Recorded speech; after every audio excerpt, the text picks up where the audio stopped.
ने धमकी दी है कि मैं इंडिया पे और पूरी दुनिया पे 50 से 100% टैरिफ बढ़ा दूंगा। पहले भी वो रेसिप्रोकल टैरिफ करता था, 25% तुम हम पे करोगे, 25% हम तुम पे भी करेंगे। अब कहाँ गए global bodies, WTO, NFCCC, Paris agreement, जिससे सब विड्रॉ कर दिया था, WHO से भी वो विड्रॉ कर लिया है।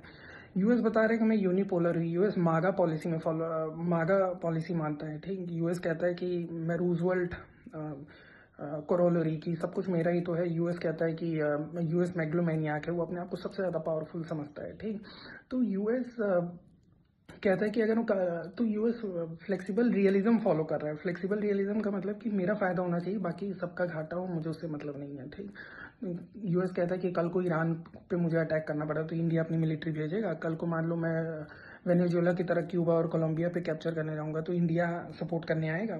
इंडिया ने तो 4 बार सोचा गाजा बोर्ड पार्टिसिपेट करने के लिए, ठीक, मेंबर बनने के लिए उसका। तो यूएस कहता है कि मेरा फायदा होना चाहिए।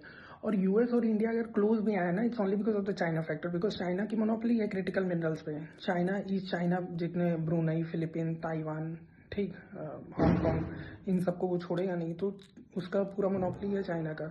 और चाइना धीरे धीरे इंडियन ओशियन पे भी आ रहा था इन्फ्लुएंस जमाने के लिए, लेकिन उसके इन्फ्लुएंस को हमने काउंटर बैलेंस करने के लिए हम क्वाड बनाए। क्वाड यही है कि सप्लाई चेन कॉपरेशन करेंगे। मतलब क्वाड यही है कि डिफेंस कोऑर्डिनेशन होगा और इंटरऑपरेबिलिटी होगी आपस में।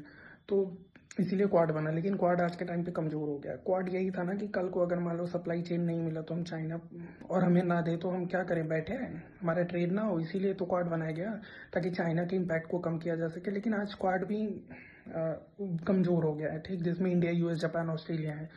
क्यों क्वाड कमजोर हो गया? क्योंकि यूएस का जो फॉरेन पॉलिसी वो बदल रहा है, वो फ्लेक्सिबल रियलिज्म फॉलो कर रहा है। ठीक, उसका ये नहीं कि अब चाइना तुम्हारा दुश्मन है तो हम तुम्हारे दोस्त ही बने रहेंगे और तुम जो कहोगे हम वही करेंगे। नहीं, वो अब अपने दिमाग से चल रहा है, उसको बस अपना स्वार्थ, अपना फायदा दिख रहा है।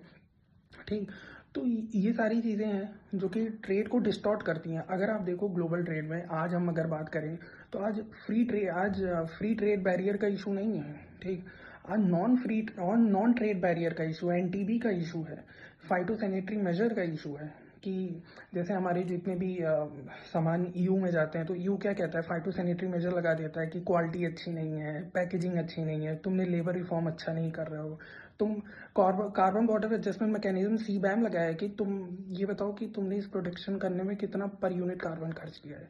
ठीक, EU ये कहता है, और ये कह के हमारा कितना नुकसान किया जा रहा है। ठीक, ये सारी चीज़ें। बायलेटरल ट्रेड अग्रीमेंट हमने इंडिया और यूएस के साथ हमारा हो रहा था, तो यूएस बोलने लगा कि तुम रशिया से तेल मंगा रहे हो तो 25% टैरिफ है, अब इसको 50% टैरिफ कर देंगे। ठीक, तुम अपने सेंसिटिव सेक्टर्स, डोमेस्टिक एग्रीकल्चर को नहीं खोल रहे हो, क्योंकि हमें अपनी MSME को प्रोटेक्ट करना है, तो हम उस पर भी, इसीलिए हमारा बायलेटरल ट्रेड अग्रीमेंट